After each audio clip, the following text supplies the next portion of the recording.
देश के कई हिस्सों में आज हल्की बारिश हुई, जिसकी वजह से ठंड बढ़ गई है। वहीं आईएमडी के मुताबिक कुछ दिनों के लिए तापमान में गिरावट का अनुमान जताया है। चलिए आज आपको बताते हैं कि सर्दी के मौसम में आखिर बारिश होने का क्या कारण है और क्या बारिश के बाद ठंड वाकई बढ़ जाती है या फिर ये सिर्फ हमारा एहसास है। दिसंबर का महीना अपनी पूरी ठंडक के साथ दस्तक दे चुका है। शुरुआती दिनों की हल्की ठंड अब एक तीखे ठिठुरन में बदल चुकी है और आज की बारिश ने तो सर्दी का मिजाज पूरी तरह से बदल दिया।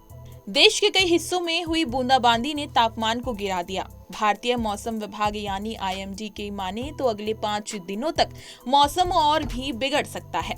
बारिश से तापमान में से 3 से 4 डिग्री सेल्सियस तक की गिरावट आने का अनुमान है, जिससे दिन का अधिकतम तापमान 20 डिग्री तक सिमट सकता है।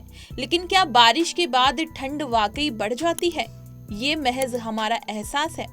आइए जानते हैं कि बारिश का तापमान और ठंडक पर क्या असर पड़ता है और इसके पीछे की क्या साइंस है।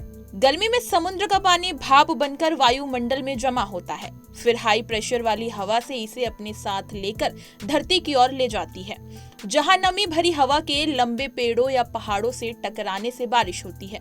बारिश की कोई एक वजह नहीं होती। समुद्र स्थल से दूरी, पहाड़ों से दूरी, इलाके में पेड़ पौधे, हवा के बहने का पैटर्न, जलवायु वगैरह तमाम कारण हैं जो मिलकर तय करते हैं कहां, कब और कितनी बारिश होगी। बारिश होने के पीछे स्थानीय, वैश्विक और मौसमी तीनों तरह के कारण होते हैं। भारत में अमूमन गर्मी के मौसम में दूसरे भाग में बारिश होती है, जिसे मॉनसून कहते हैं। इसका कारण भारत की भौगोलिक स्थिति है। वहीं समुद्री किनारे वाले इलाकों में बारिश कभी भी हो सकती है, हालांकि वहां भी आसपास के भूगोल और जलवायु का प्रभाव जरूर होता है। कई जगह ठंड के मौसम में बारिश होती है। सर्दियों में बारिश होने के पीछे की बड़ी वजह पश्चिमी विक्षोभ है। दरअसल भूमध्य सागर और कैस्पियन सागर में एक तरह का एक तूफान उठता है। इससे एक लो प्रेशर क्षेत्र बनता है और इस प्रोसेस को ही पश्चिमी विक्षोभ कहते हैं। इसी की वजह से उत्तर पश्चिम भारत की सर्दियों में बारिश, बर्फबारी होती है और कोहरा पड़ता है। इसको लेकर Indian institute of tropical metrology Pune के मौसम विज्ञानों ने कुछ साल पहले एक शोध किया था। मौसम विज्ञानों के मुताबिक देश में पिछले कुछ सालों में पश्चिम विक्षोभ का प्रभाव बढ़ा है। तिब्बत के पठार और भूमध्य रेखा क्षेत्र के वातावरण का गर्म होने के कारण भी ऐसा होता है। बारिश की वजह से ठंड क्यों लगती है? पहला, हवा में नमी का खेल। बारिश के बाद वातावरण में नमी बढ़ जाती है। जब पानी की बूंदें जमीन पर गिरती हैं तो ये वायुमंडल में मौजूद गर्मी को सोख लेती हैं। इससे हवा की गर्मी घटती है और हम ठंडक महसूस करने लगते हैं। दूसरा, पानी की ठंडक का असर।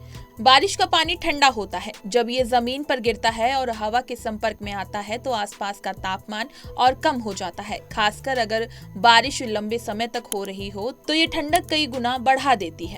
तीसरा, गर्मी की कमी। बारिश के दौरान बादल सूर्य की किरणों को रोक देते हैं। ये पृथ्वी के तापमान को सामान्य से अधिक गिरा देता है।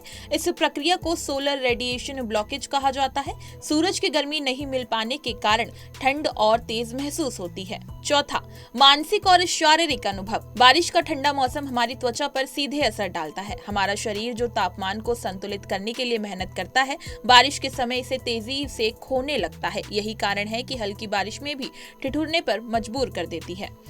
पांचवा, हवा की गति और दिशा। बारिश के दौरान हवा तेज चलने लगती है। ये हवा पानी के साथ ठंडी होकर हमारे शरीर को ठंडा महसूस कराती है। यही कारण है कि बारिश के साथ बहने वाली ठंडी हवा सर्दी जैसा एहसास कराती है। इसी तरह की तमाम खबरें और लेटेस्ट अपडेट्स के लिए बने रहिए हमारे साथ और देखते रहिए punjabkesari.com।